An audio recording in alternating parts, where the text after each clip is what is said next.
J'espère que vous allez bien, j'espère que vous avez apprécié la vidéo d'avant-hier. On va parler Bitcoin, bien évidemment. Aujourd'hui, on va parler Ethereum, on va faire quelques cryptos. On me l'a demandé Nier, Kaspa et Rune également. Des choses à dire sur ces crypto-actifs qui semblent un petit peu latéralisés, peut-être des bons plays pour pouvoir essayer d'aller chercher des objectifs de prix à minima les 110%. Si vous êtes plutôt investisseur, je fais toujours une préconisation de ne pas trader à levier les crypto-monnaies qui manquent aujourd'hui de liquidité avec de la volatilité parfois un petit peu trop exacerbée. On en a parlé d'ailleurs juste avant au niveau de Avax, c'était dans la vidéo d'avant-hier. Je vous ai dit, voilà, on est toujours sur les trades contrariens et vous avez dû sortir logiquement de Avax. On le regardera dans cette vidéo ici, sur les 3 vidéos, voire quasiment les 0,50%. En tout cas, moi, je suis sorti, donc ça a été pingé de mon côté au niveau de Avax. Donc très content d'avoir réussi ce play contrariant. On est toujours dans Atom, et certains d'entre vous sont encore dans Secret. On peut en parler également dans cette vidéo si vous le souhaitez. Juste pour faire un petit suivi très rapide. On commence maintenant. Avant de commencer, je vous invite toujours à rejoindre le des rois du marché. Vous trouverez dans la description à l'intérieur une documentation qui s'appelle la stratégie 4 rois. N'hésitez pas à l'utiliser, vous en imprégner, vous en inspirer pour vous aussi trouver votre propre style d'investissement, que ce soit sur le court, moyen, long terme, voire très long terme.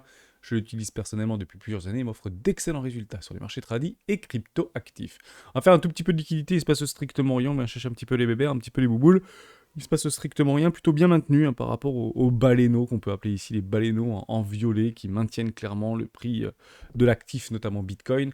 On pourra avoir quelque chose d'extrêmement pertinent, notamment sur GBTC, on le regardera juste après. On peut aller chercher les 27 000, on peut aller chercher les 29 000 $. Généralement, on était parti sur le bas du range, on peut aller chercher le haut du range. On va faire un tout petit travail, notamment sur Ichimoku Kinkoyo. On le retrace ensemble. Bas de range, haut de range, vous le voyez ici comme moi. Hop, j'enlève Ichimoku Kinkoyo, je me suis trompé. Voilà, bas de range, haut de range, premier arrêt de tout le précédent mouvement, on l'effacera juste après, c'est clairement notre charte un petit peu propre pour qu'on voit des choses extrêmement pertinentes. Hop, juste ici, voilà, viens avec moi. Formidable. Le premier arrêt donc était parfaitement maintenu ici aux alentours des 25 500 $ avec des clôtures en weekly parfaitement jolies. Vous avez même des structures en W qui sont en train de se former, voire des W en mensuel pour éventuellement essayer de nous témoigner d'une réaccumulation. Certains y verront peut-être de la distribution. Choisissez votre camp et jouez vos plays, bien évidemment, lorsqu'il se présente. Personnellement, je vise un haut de range, voire un petit excès pour essayer de mettre tout le monde du mauvais côté, pour pourquoi pas aller chercher après 2 flux baissiers, puisqu'on serait théoriquement toujours dans la relance d'un 3e flux acheteur, qui peut bien sûr être avorté, ce qui explique d'ailleurs sur les zélotistes comme une 5 dite tronquée, tout simplement. Donc une 1, une 2, une 3, une 4 et une 5 potentiellement tronquées. Et puis sur des excès, généralement les 5 peuvent aussi être par extension, donc aller chercher des objectifs bien plus hauts, et une 5 pourrait même aller chercher très proche des 42 000, 50 000 $ sans aucun problème, et on ne fera bien sûr que le constater, on prendra des profits lorsqu'il se présente, tant que le marché n'a pas clairement donné sa direction et que le fondamental n'a pas rattrapé la technique. Le fondamental qui a rattrapé la technique, c'est que toutes les PN sont alignées. En somme, un cadre juridique plutôt complaisant, du point de vue des États-Unis, d'un point de vue de l'Europe, d'un point de vue pourquoi pas de l'Asie, et les ETF Bitcoin qu'on attend avec grande impatience, d'une simple acceptation comme quoi ils seront éminemment mis en place dans les prochains mois. C'est clairement ça qu'on attend, et il semblerait que cette information, nous ne l'avons pas avant mi-janvier, au plus tôt 2024. Donc soyons patients, jouons tout simplement un petit peu de volatilité au sein de range, et jusqu'à preuve du contraire, le plus probable, qu'est-ce que c'est aller chercher le haut du range. Ici, on a parfaitement clôturé, et c'est le moment de remettre des alertes. On est donc aujourd'hui lundi. Vous mettez une alerte ici aux alentours des, je ne sais plus combien de milliers de dollars, on va le regarder juste ensemble. Voilà, ici, sur les 28 600 $, vous mettez une alerte ici, sur les 27 667 $, celui qui clôture une bougie en weekly donnera la direction. Et vous pouvez en fait ici programmer des ratios de 1 pour 1. Un exemple concret, si on vient clôturer ici en weekly au-dessus des 28 600 $, vous prenez votre bas, vous prenez votre haut, AB égale CD, je suis toujours en weekly, et on ira chercher quoi? Les 30 876 $. Le haut de ce canal, tout simplement, le haut de ce range. Parfait quoi, juste formidable. Donc ceux qui utilisent Wake Off pourront dire oui, mais c'est un SP, et d'autres diront on va chercher l'UTAD, et d'autres diront non, c'était pas un UTAD, c'était de la réaccumulation. Oui, mais si vous avez de la réaccumulation, potentiellement il vous manque un petit saut ici, ou un petit spring ici, donc il faudra éventuellement aller le chercher. On sera patient bien évidemment, on peut partir du constat que sur Ethereum, on est déjà parti le chercher. Est-ce que ça veut dire que il a complètement été confirmé? On est actuellement rejeté, Binance est fort, Bitcoin est fort, on parlera de Binance juste après, donc ça fait mon lapsus. Bitcoin est fort, Bitcoin tient ses lots, Bitcoin tient son premier arrêt, et Ethereum plus faible, et la dominance de Bitcoin semble un petit peu retrouver de la faveur. Est-ce que ça veut dire qu'on doit arbitrer toutes nos cryptoactifs préférés sur du Bitcoin? Non, bien évidemment que non, puisqu'on le sait pertinemment, il fallait le prendre tout en bas quand on pensait que Bitcoin allait partir à zéro et que Ethereum c'était le futur. Maintenant qu'on est en train de constater que Bitcoin reprend la dominance, c'est clairement pas le moment d'aller arbitrer Bitcoin en faveur d'autres cryptoactifs qui sont aujourd'hui plutôt en sous-performance vis-à-vis de celui-ci. Donc c'est toujours la même mécanique, hein. On va chercher là où personne ne regarde pour essayer de trouver des plays et prendre des profits lorsqu'ils se présentent. C'est pas plus logique que ça, si vous voulez. Voilà. Pas plus de choses à dire, on peut faire un tout petit tour sur Ichimoku Kinkoyo, puisqu'il y a des choses très intéressantes, puisque maintenant nous avons les clôtures de bougies. On est en train de pinguer sur notre King June juste ici. Je vous l'avais dit depuis plusieurs semaines maintenant, généralement, Bitcoin aime bien aller arracher et sortir des nuages plutôt avec force et violence, pour éventuellement essayer de sonner une partie ou voir les acteurs de ce marché, si vous voulez. Donc on peut très bien le pénétrer extrêmement fort, mais ça ne veut pas dire qu'on va partir to the moon, hein. C'est pas du tout ce que je suis en train de dire. C'est juste que généralement, Bitcoin, dans des phases d'intercycle, ne va pas se laisser en fait mourir tranquillement. Il y a quand même de la volatilité et on peut sortir du nuage pour mettre tout le monde d'accord plutôt à la hausse. Si vous passez en daily, c'est plutôt joli. On avait eu le cross juste ici entre Tenkan et King June, on vient de sortir du nuage, on accepte au-dessus du nuage, on attend une accélération du nuage. La King June pourrait pénétrer le au lieu de la SSB ici et on est passé au-dessus des prix, au-dessus de King June, au-dessus de Tenkan, nous avons Shiku Span. Donc il y a de la place pour pouvoir passer juste ici, stock, et puis on peut éventuellement aller chercher le haut de ce canal, voire aller chercher des nouveaux highs qui nous donnera tout simplement la direction pour dire on fait bien des hauts toujours plus hauts que les précédents et des bas toujours plus hauts que les précédents si on vient chercher au-dessus des 32 000 $, tout simplement. Donc il fallait se positionner où, Hermès, c'était gentil, oui, mais il fallait se positionner exactement ici ou en bas de ce range. Range trader, faites votre travail, achetez lorsque le monde pense que ça va craquer, alors qu'il n'y a pas de news fondamentalement ou catalysante qui sont aujourd'hui exprimées, hein. On n'a pas entendu Gary Gensler depuis des mois en arrière, toujours la même musique. C'était clairement pas ici qu'il fallait prendre des plays de short ou de couverture. On les prendra plutôt dans des excès, voire en haut de ce range pour prendre des shorts de couverture. C'est beaucoup plus logique, voire une zone de rechargement de vente logique aux alentours des 29 500 $, qui correspondrait également à des équilibres de marché, tout simplement. Bête et discipliné, on répète inlassablement exactement les mêmes effets. On aura également par rapport à ces petites onglets techniques au niveau du Shimoku Kikuyo, un W-Weekly qui est en train de se positionner actuellement sur Bitcoin sur une phase de réaccumulation.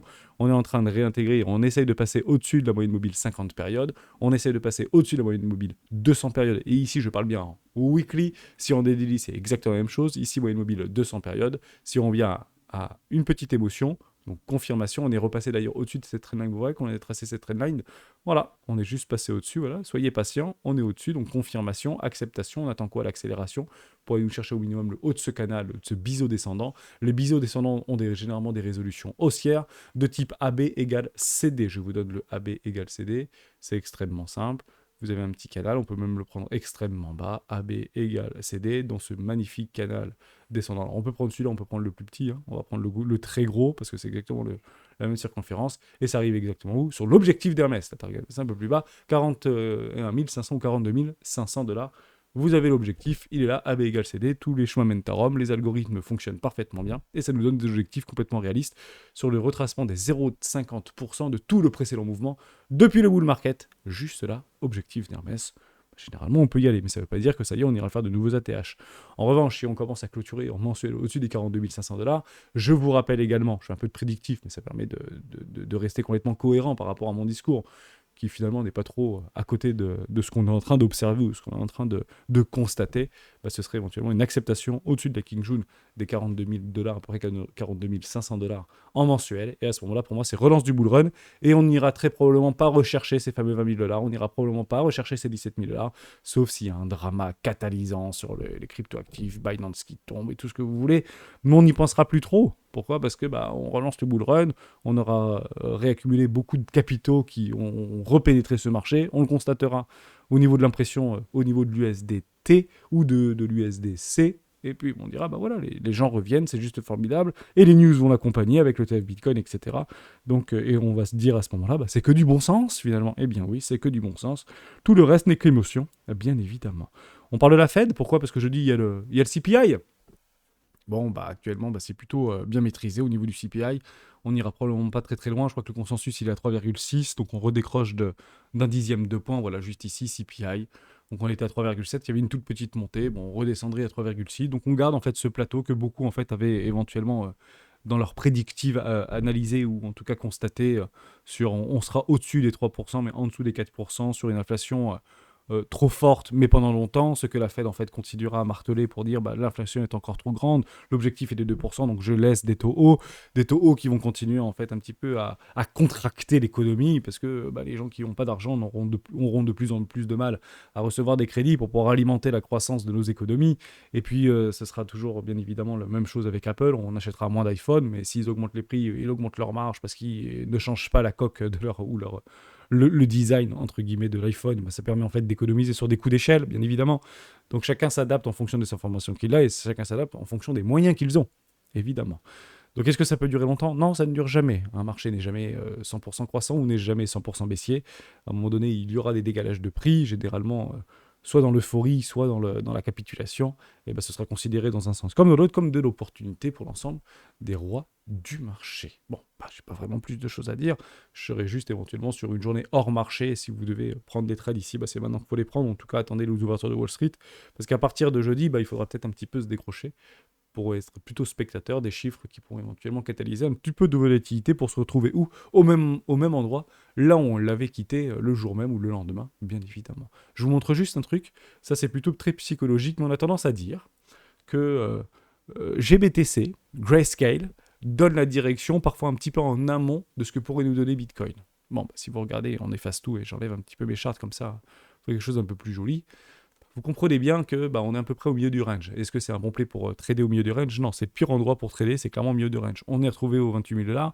La seule chose qu'il faut faire, c'est que si vous aviez finalement pris des positions short ou des positions longues un petit peu trop exacerbées, ça peut éventuellement une possibilité très proche d'un break-even de pouvoir éventuellement se soulager par rapport à des positions qui auraient été peut-être un tout petit peu trop surexposées. Généralement, c'est le retail qui s'active un petit peu au milieu du range, et puis on va chercher en haut, on va chercher en bas, on va chercher en haut, on va chercher en bas, et finalement, c'est comme ça qu'on crame les comptes. Donc on va chercher des extrêmes, haut de range, bas de range, et puis si on retourne en bas de range, on rachète finalement, et c'est comme ça que les gens y font. En tout cas, c'est comme ça que les traders font du côté du range trading. Je vous montre juste un truc sur GBTC. C'est très intéressant de l'observer. On a repris 10 points sur la semaine, donc c'est super pertinent. Il se passe clairement quelque chose au niveau des institutionnels. Franchement, c'est quand même pas mal. D'une semaine sur l'autre, on a pris 15%. On est quasiment en train de revenir au niveau des lots. On suit une courbe. Putain, c'est quand même... C'est un fil harmonique ce truc. On est parti chercher les dernières capitulations sur des magnifiques déséquilibres de marché sur le GBTC. Alors avec tous les FUD que vous pouvez imaginer, à droite, à gauche, ça prend trop de frais, ils ont plus de thunes, ce sera jamais un ETF, ce sera un ETF, etc. Si vous regardez techniquement la charte, elle est juste magnifique. Parce qu'on vient chercher des déséquilibres de marché, ça reviendrait quasiment au même de se dire on est parti rechercher les 4 000 $ à peu près sur Bitcoin, ou 3 600 $ sur Bitcoin, bien que la chute aurait été beaucoup plus dramatique, puisque si on prend l'exact en fait top au niveau de GBTC, il est bien évidemment près de 15 000 $ de moins, parce que ça correspond à peu près à un ratio de 1 pour 1000, donc ce serait 57 000 $ ou 60 000 $, alors que Bitcoin a fait 70 000 $. Ce serait à peu près ça qu'il faudrait prendre. Ils se sont fait, mais franchement, matraquer au niveau de GBTC. Et là, on fait une magnifique trend avec des magnifiques flux. On vient chercher les premiers arrêts. Enfin, c'est juste magnifique. On vient chercher des tests de cassure ici. Bon, vas-y, donne-nous la direction. Et la direction, c'est quoi? Généralement, le premier arrêt pour définir un haut de range. C'est prédictif, encore une fois, on ne le sait pas, mais c'est très algorithmique. Et en fait, ce sont des fractales qu'on utilise. Donc, la petite boîte de Pandore ici, ça vous donnerait, je pense, quasiment premier arrêt ou entre le premier arrêt et les 0,50% au niveau de Bitcoin, si ça devenait en fait à se concrétiser. Si vous voyez en fait GBTC, si vous voulez commencer un petit peu à ralentir et Bitcoin rattraper le retard, c'est généralement qu'on arrive sur des excès. Voilà, je vous le dis tout à fait comme ça, mais c'est très propre en fait de le voir tout simplement s'apprécier, avoir une dominance sur du très court terme, pas par rapport à l'historique, mais sur du très court terme, une dominance supérieure sur GBTC. Pourquoi? Parce que c'est clairement un asset d'institutionnel. Si vous n'avez pas 150 000 $, vous ne pouvez pas acheter des actions de la fiducie, tout simplement. Et ce sera très probablement similaire, mais à moindre mesure peut-être sur BlackRock, s'il veut lui aussi créer sa propre fiducie au travers d'un ETF, tout simplement. Bon. pas vraiment plus de choses à dire par rapport à ça. On fait juste un tout petit peu de macro parce que c'est le but du jeu. On fait aussi une petite news. On va pas aller très loin sur la news. On revient sur du 80-20. C'est exactement ce qu'on voulait voir, hein, si vous voulez, par rapport au consensus. Mais on entend de plus en plus des analystes dire il est très probable que la Fed augmente les taux en novembre. Là, c'est clairement pas ce qu'on voit. Donc si en fait on le constate et finalement Jérôme Powell lance pour dire si mais il faut remonter de 0,25 points par rapport à ça, par rapport à ça, par rapport à ça, en fait il ne vous le dira pas aujourd'hui parce qu'il ne fera que constater des chiffres qui seront peut-être anormalement hauts, je vais dire une bêtise au niveau de l'inflation. Là on a un consensus à 3,7 ou 3,6, et ben si on passe à 4,2, c'est très peu probable, mais partez du principe qu'il réagira. Et ça devrait en fait se rééquilibrer plutôt sur une augmentation des taux, pour dire que l'inflation finalement n'est pas sous contrôle, de la peur, de l'incertitude et un décalage de prix généralement au sud au niveau des marchés. Donc ça se fait très vite, ne jouez pas la news, mais c'est pas quelque chose qu'il faut exclure, c'est pas unidirectionnel encore une fois. Donc très intéressant de le voir par rapport à ce consensus. On est à peu près d'accord qu'on est sur le plateau et on est en train de le sceller. Au niveau du Trueflation, si on parle d'inflation, on arrive sur un plateau à 2,47. On finira inexorablement à rattraper en fait ce ratio de Trueflation dans les 6 prochains mois. Et ce que je regarde moi avec grande attention, c'est au niveau de l'immobilier. Tant que l'immobilier en fait continue à maintenir, si vous voulez, cette croissance du PIB ou la croissance organique au niveau des États-Unis, c'est clairement en fait lancé par rapport aux banques aujourd'hui commerciales qui continuent, même si on avait ressenti quelques petites inflexions il y a peut-être moins d'un trimestre en arrière, que les banques continuent en fait à prêter de l'argent de façon relativement soutenue à l'ensemble des Américains pour qu'ils puissent investir dans des maisons. Et c'est pour ça qu'on se rend compte que d'acheter une maison, ça coûte très cher, de louer une maison, ça coûte moins cher. Donc les gens n'achètent plus, ils louent, mais comme ils prennent quand même beaucoup plus d'argent pour pouvoir acheter, et sans pour autant parler de personnes qui sont en situation de très fort endettement, avec sans emploi, sans capitaux, sans machin. Je pense qu'ils ont pris des sanctions, enfin pas des sanctions, mais des réflexions du passé ou comment, j'ai pas le mot exact, mais des conséquences. Enfin, ils ont pris conscience, si vous voulez, des erreurs du passé pour pas reproduire les mêmes choses, à prêter de l'argent à tire-larigot.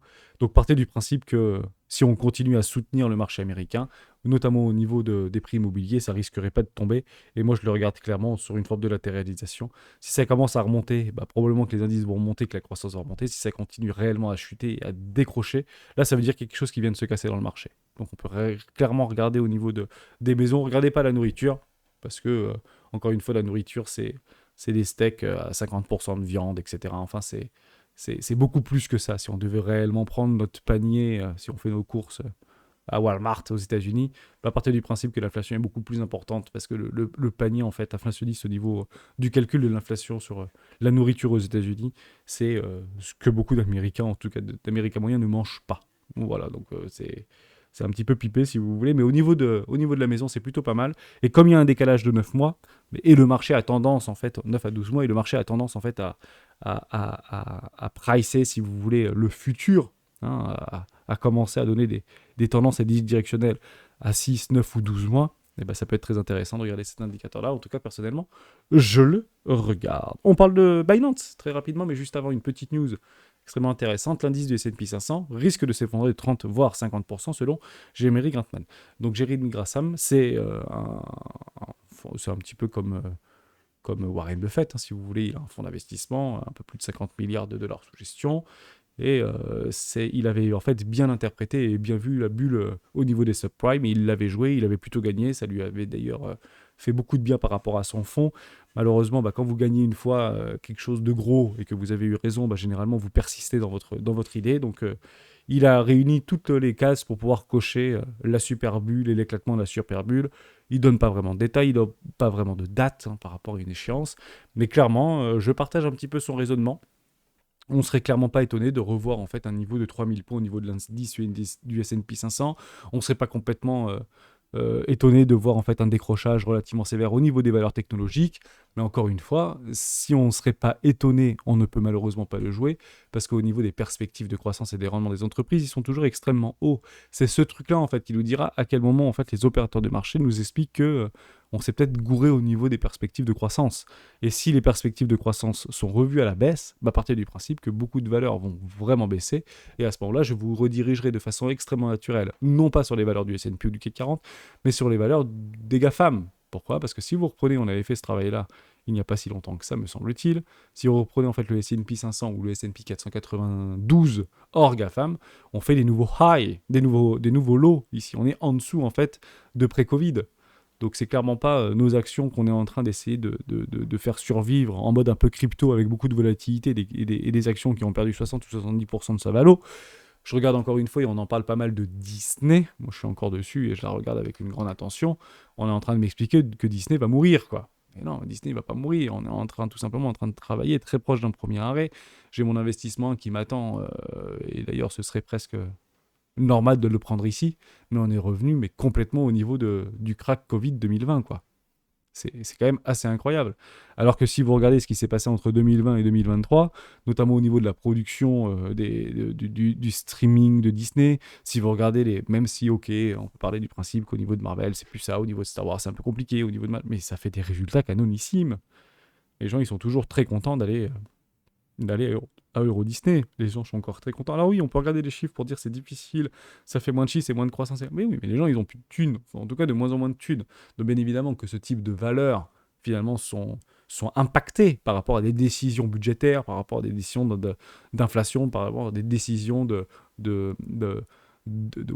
comment on dit ça, d'allègement ou de relance du pouvoir d'achat, si vous voulez. C'est directement corrélé au pouvoir d'achat, mais comme toutes les boîtes sont corrélées au pouvoir d'achat.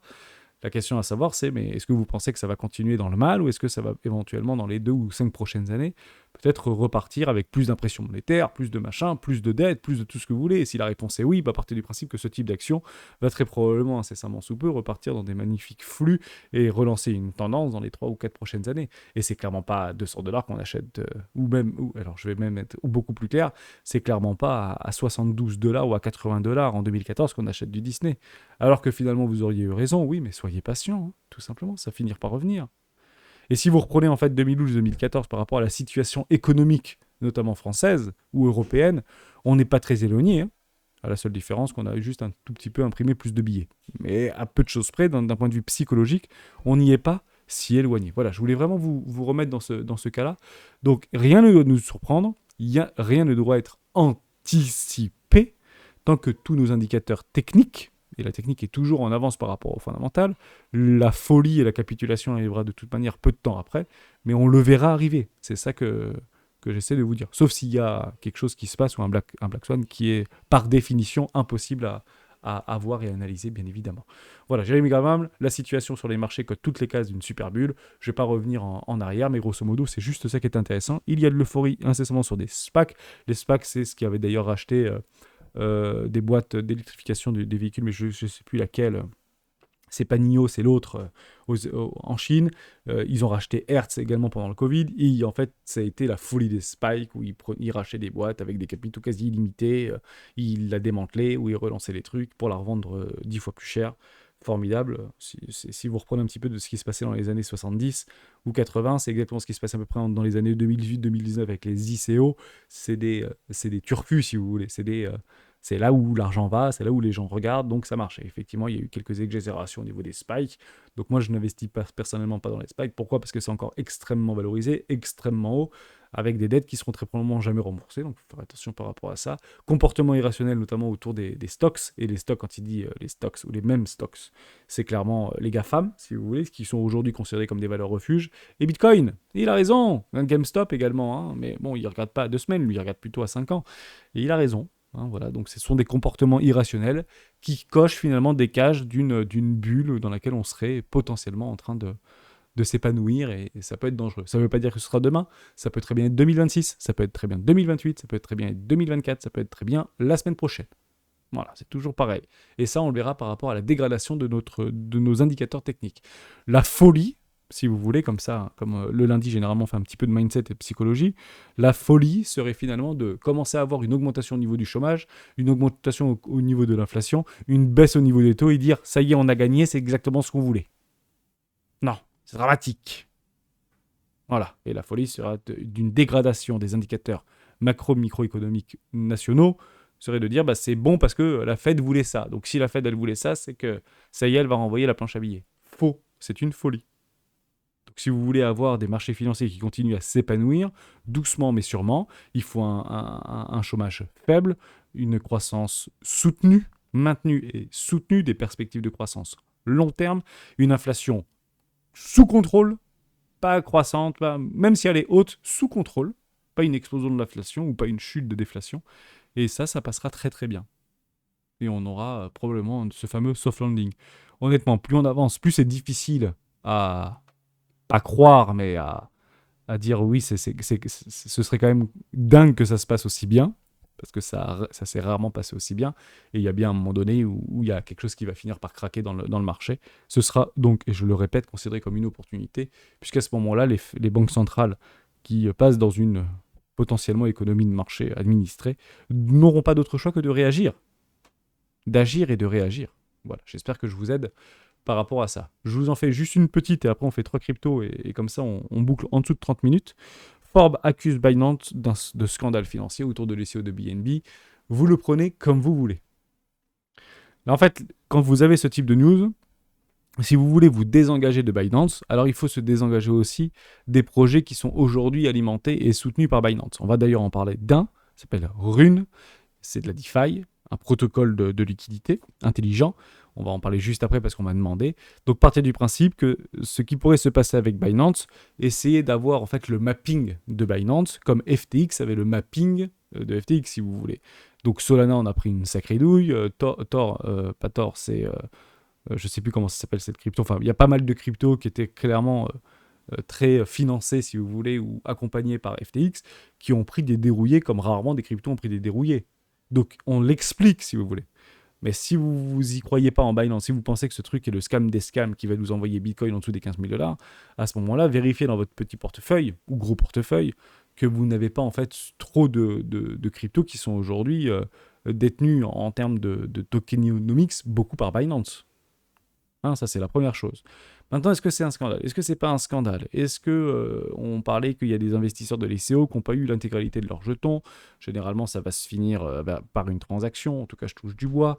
Généralement, les deux ont raison ou les deux ont tort. Et l'impact de cette accumulation, d'ailleurs, si on reparle par rapport au BNB, Binance contrôlerait aujourd'hui 76% de l'offre totale en circulation des BNB, 27 milliards de dollars, qui auraient permis, et c'est vrai, c'est le but, si vous voulez, de financer des cryptos et des projets prometteurs. Voilà. Et donc, regardez ces projets prometteurs, parce que si jamais Binance craque, ces projets prometteurs craqueront avec. Plus que d'autres. Tout craquera de toute manière, je pense, parce que c'est quand même assez balèze, Binance. Donc, tout craquera, mais au lieu de perdre 30% sur, je vais dire une bêtise, sur NIR Protocol, vous allez perdre peut-être 50 ou 60% sur Rune, à capitalisation ou à market cap égal, à liquidité égale, si vous voulez. À nombre de personnes qui sont actuellement en train d'utiliser ces protocoles ou ces blockchains égales. Il y aura bien évidemment un impact supérieur par rapport au narratif. Voilà. Est-ce que je le prends en considération et que je ne le prends pas en considération? Bien évidemment que je le prends en considération. Et comment j'essaie de m'en protéger? C'est en me diversifiant. Mais ces informations-là ne me font pas en fait fermer mon compte Binance, si vous voulez. Parce que jusqu'à preuve du contraire, il est encore PSAN. Et j'ai eu quelques commentaires sur ça, notamment au niveau de la Belgique. Les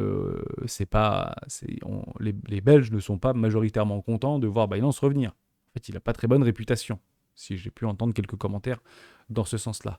D'ailleurs, j'ai vu aussi un sondage passé qui m'a été partagé, comme quoi, au niveau de l'enquête de satisfaction, alors je ne sais pas si c'est en Belgique ou en Europe, mais comment vous aimez Binance, c'est 43 sur 100. Franchement, c'est pas très bien au niveau des KPI, quoi. Les KPI à moins de 50%, c'est que vous ne recommandez pas le produit, quoi. Est-ce que vous recommanderez Binance à votre ami, etc. Bah non. Moi, j'ai envie de voir du 80-90%, quoi. Regardez quelques boîtes tech, etc., ou des exobanks de l'époque on vendait finalement nos solutions parce que 93% de nos clients recommandent nos produits, quoi. C'est ça qu'il faut vendre. Donc en France, je sais qu'il y a quand même une communauté très forte derrière Binance, mais ne nous laissons pas assombrir par cette complaisance. Ce qui se passe en France, c'est pas ce qui se passe ailleurs, bien évidemment. Je vous fais juste 3 petites cryptos et j'espère que je vous aurai aidé dans ce travail de mindset finalement et d'encore une fois prendre du recul et attendre toutes nos confirmations, quelles qu'elles soient et qu'elles soient propres et personnelles à chacun. On va parler de NIR. NIR Protocol. Layer 1, on en a beaucoup parlé, je suis personnellement exposé dans NIR Protocol. J'aime beaucoup en fait cette blockchain, comme un petit peu si vous voulez, c'est du proof of stake un petit peu, on pourrait presque à un moment donné parler de Ethereum Killer, mais aujourd'hui c'est plus vraiment trop dans le jargon, mais à l'époque on parlait beaucoup d'Ethereum Killer, notamment de Near Protocol. Est-ce que ça veut dire que ça va surperformer? Est-ce que ça veut dire que ça va sous-performer? Pas forcément. Mais c'est un projet en tout cas qui a eu beaucoup de résonance communautaire, beaucoup de cas d'utilisation, un petit peu à l'image de d'autres blockchains de l'ère 1 en Proof of Stake. Et il y a deux choses qui étaient très intéressantes avant, un petit peu à l'époque Solana, EGLD, etc. Bah, c'était la scalabilité, donc la possibilité de la mise à l'échelle, l'augmentation assez importante au niveau du transactionnel, donc on passait à plus de 100 000 transactions par seconde, donc c'était quand même dingue en fait à l'époque, surtout pour une blockchain aussi sécurisée, puisque elle a plutôt bien résisté avant mondes et marées, hein, si vous voulez, et c'était la finalité transactionnelle. Et en fait, dans la DeFi, à un moment donné, donc il y a 2 ans en arrière, on parlait beaucoup de la finalité transactionnelle. C'est quoi la finalité transactionnelle? C'est lorsque vous faites un paiement, ben, il faut savoir que votre paiement est considéré comme irrévocable au bout de 2 semaines, par exemple, ou au bout d'une semaine. C'est comme ça qu'on arrive en fait à avoir ce qu'on appelle la finalité transactionnelle. Et Near Protocol avait ajouté, donc je ne sais plus comment ça s'appelle, j'ai un trou de mémoire, mais bref, ils avaient ajouté en fait un concept pour pouvoir en fait donner cette finalité à la quasi-immédiateté. Donc ça avait fait un magnifique boom, comme vous le voyez ici au niveau des charts. Vous pouvez regarder si ce truc a été droppé, etc. Mais bon, ça avait fait un bon petit x100 s'il y avait les premiers qui étaient là avant d'être listés. D'ailleurs, on peut le regarder peut-être ici, au niveau de Near Protocol. Donc on était tous contents. Moi, je m'en ai bien profité. Le protocole reste encore extrêmement viable aujourd'hui, hein, 1,5 milliard de capi. Alors, attention, c'était pour le petit clin d'œil, je suis resté en dollars singapouriens, puisque je me trouve actuellement à Singapour, et je me dis, bah, pourquoi pas les mettre en dollars singapouriens, ça change un petit peu. Donc c'est à peu près 1 milliard de dollars au niveau du dollar américain, puisque c'est 1 pour 5, hein, bien évidemment. Donc vous le regardez ici, on est jamais revenu au niveau des bottoms de marché, on tient complètement les lots de 2020-2021. Magnifique expansion, on a fait du x30, x10, x20, x30, x50. Il faudrait regarder au niveau de l'ICO, je ne sais pas, est-ce qu'on peut regarder au niveau d'ICO ICO, NIR Protocol, je l'ai là-dessus ou pas? Je l'ai peut-être pas. Si, ah, je l'ai. On va regarder pour voir combien ça avait été listé ce truc-là. On devrait l'avoir. Bon, on peut regarder ça. Avril 2022, ok. 2022, 2020, 2020, 2020. Vesting, il n'y en a plus de vesting là-dessus. Une loquette de... Ah oui, si, il y en a quand même un petit peu. Pas de problème avec ça. Et à combien ils l'ont acheté? Je sais plus où est-ce que je le regarde pas tout le temps. Combien s'était acheté ce truc-là? Price 0,03. 0,04, 0,03, 0,025 sur le route 1, x4, x3, x3. Ok, donc 30 centimes, allez, 30 centimes de dollars, et actuellement on est à 1,5, donc on est encore un bon petit x3, x4. Donc voilà, donc ça a été listé à peu près à x5. Bon, bah, d'ailleurs, c'est très drôle parce que c'était clairement ce qu'on nous disait à un moment donné, quand vous faisiez les ICO en 2019-2020, bah, en fait, vous aviez encore c'est le seul truc où vous pouvez faire encore x4, x5, donc tout avait été en fait sous contrôle des exchanges de l'époque, et notamment Binance en premier lieu, pour nous offrir du x4, x5, pour qu'on puisse investir dans les ICO, parce que on était proche d'un bull run, on était proche de cette cyclicité, de cette programmabilité de Bitcoin, etc., qui nous donnait possiblement, encore une fois, une prémonition autoréalisatrice. C'est exactement ce qu'on vit aujourd'hui, hein, ne nous y trompons pas. Donc formidable. Pour moi, je reste encore une fois très proche de cette crypto. C'est pas pour ça que je vais la solde, hein, bien évidemment. J'attendrai bien sûr de prendre mes profits. C'est quelque chose qui m'intéressait précédemment. Je pense pas que j'en avais racheté ici non, j'en avais pas racheté là, mais j'aurais tellement dû en racheter ici. J'en voulais, mais je suis parti sur d'autres cryptos, j'ai déjà dû vous le dire. Donc on reste complètement en cohérence avec la stratégie des 4 rois. Investissement ici sur une forme de... Je suis actuellement en mensuel, donc on va passer en weekly. Sur des petites structures en W weekly, juste ici, dans une première classe. Franchement, c'est un petit bijou d'investissement. Mais c'est pas parce que c'est un bijou d'investissement qu'on se fait pas se faire éclater 80% ou moins 75% supplémentaires dans les dents.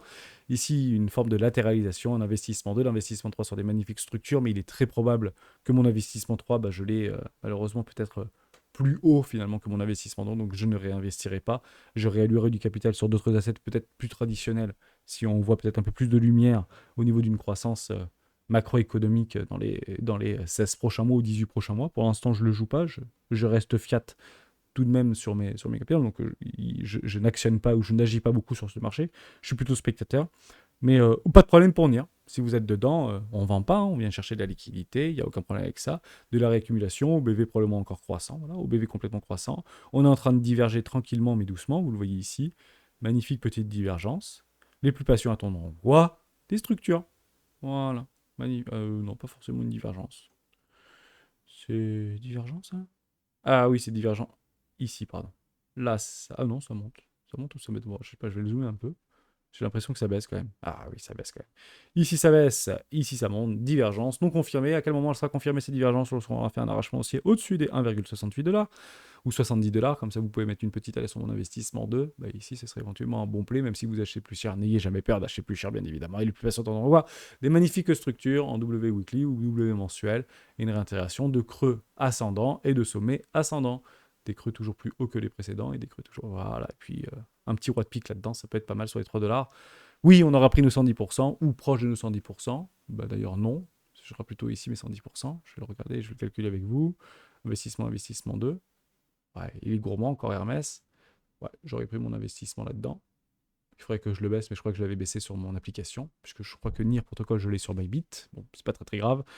Des petits détails, mais vous avez compris un petit peu le play si vous voulez. Et après, on ira au minimum sur le bull run, aller chercher un premier arrêt de tout le précédent mouvement. On le baisse ici, et c'est clairement là-dessus qu'il va falloir prendre des profits.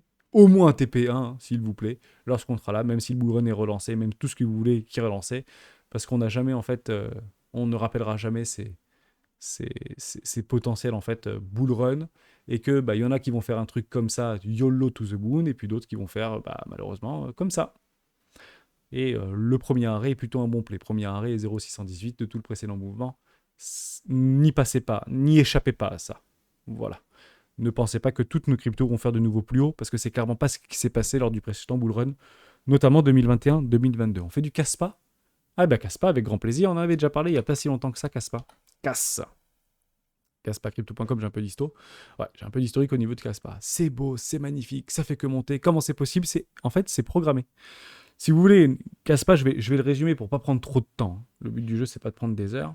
Mais si vous voulez, Caspa, c'est un petit peu le Bitcoin amélioré. C'est du Proof of Work qui travaille sur une composante non arithmétique, comme peut l'être en fait la construction des blocs au niveau de Bitcoin, mais plutôt sur une réflexion géométrique, avec la possibilité d'avoir des blocs en fait en parallèle, simultanés, pour pouvoir augmenter quoi? Bah, la puissance transactionnelle, le nombre de transactions par seconde, d'augmenter la mise à l'échelle, d'augmenter tout ça, et de pouvoir faciliter également l'évolution technologique de cette blockchain-là. Donc ça reste une petite blockchain, c'est à peu près 1 milliard de capis, c'est plutôt joli, parce qu'en fait, à demande constante, ou à pression rendeuse ou acheteuse constante, le mécanisme déflationniste programmé de Caspa bah, donne en fait ce type de courbe.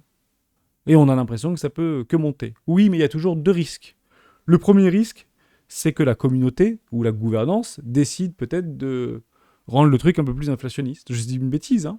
Au lieu de faire des blocs tous les temps, bah, on va faire des blocs beaucoup plus serrés, même si algorithmiquement parlant, ça devrait revenir sur un consensus comme Bitcoin de 1 bloc toutes les 10 minutes, etc. Ça devrait être assez similaire, mais il y a la possibilité en fait de ne pas forcément s'entendre au sein de la communauté. Ça arrivera, bien évidemment. Donc est-ce que ça aura un impact significatif sur le prix? Je ne sais pas. Le deuxième, c'est un hack. C'est un hack dans le protocole. S'il y a un hack dans le protocole de Caspa, vous perdez 90%, ce ne sera pas une opportunité, il faudra juste le regarder.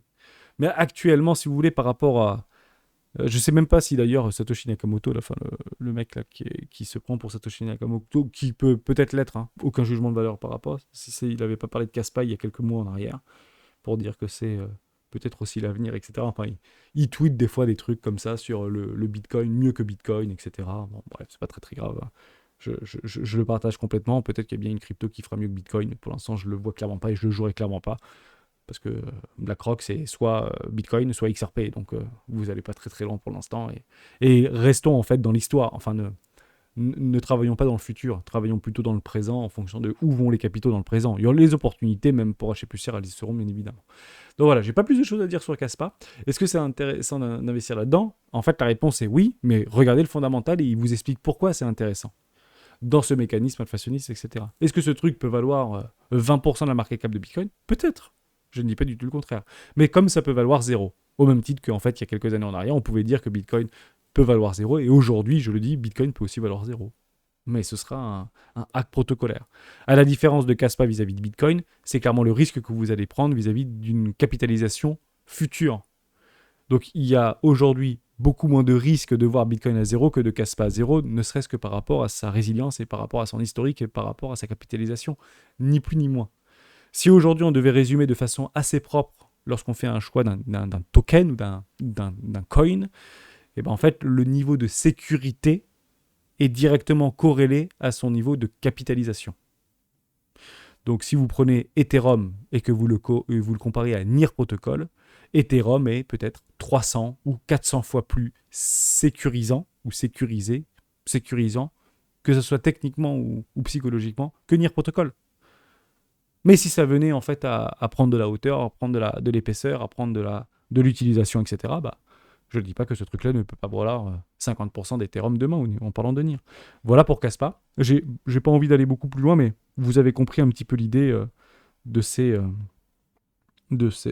protocole-là qui est dans une suite complètement logique de pouvoir améliorer sans cesse, comme beaucoup de projets avant Kaspa l'ont fait ou ont essayé de le faire et continueront à le faire demain. Donc des Kaspa 2, des Kaspa 3, des Kaspa 100, vous allez en avoir des vertes et des pas mûres pendant les 10 prochaines années.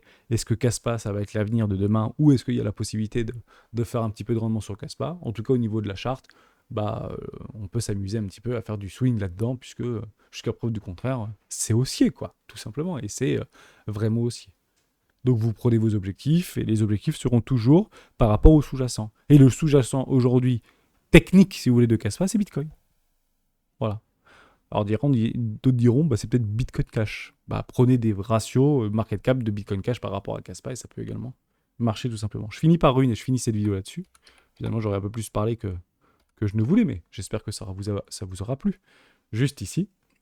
Ça fait combien de temps que je parle? Je sais même pas, je vois pas. 40 minutes quand même. Ah oui. Je suis quand même assez chaud pour un lundi matin.